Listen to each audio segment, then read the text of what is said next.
Pemirsa, Dinas Pendidikan Daya Kota Banda Aceh membuat aplikasi Cidara untuk menggantikan cara manual dalam menyimpan data santri dan guru di pesantren atau daya-daya yang ada di Kota Banda Aceh.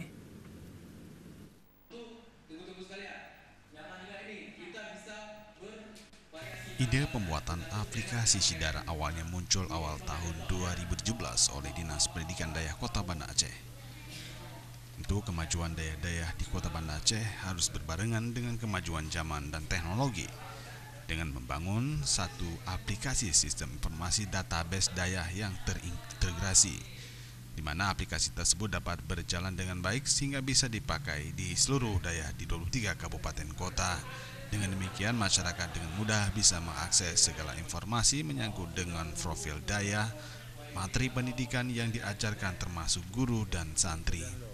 Kabid SDM Dinas Pendidikan Daya Kota Banda Aceh, Muhammad Sarif selaku penggagas aplikasi Cidara menyampaikan, aplikasi dengan sistem informasi database yang terintegrasi dengan baik, selama ini daya masih menginput data santri secara manual, sehingga data-data tersebut sulit diakses oleh masyarakat, sekaligus dapat memudahkan daya mempublikasikan materi pendidikan secara luas kepada masyarakat.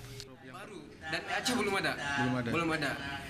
Dalam rakor kebetulan setiap rapat koordinasi terpadu saya selalu hadir. Nah, ketika rakor kemarin yang dilaksanakan oleh Dinas Pendidikan Daya Aceh, saya melemparkan isu bahwa pemutakhiran data daya yang dulunya selalu manual dilakukan oleh provinsi, maka sejak kami melakukan pelatihan sistem informasi daya 24-25 Juli, mudah-mudahan ke depan kita tidak lagi pemutakhiran dengan sifat manual, tapi berbasis teknologi.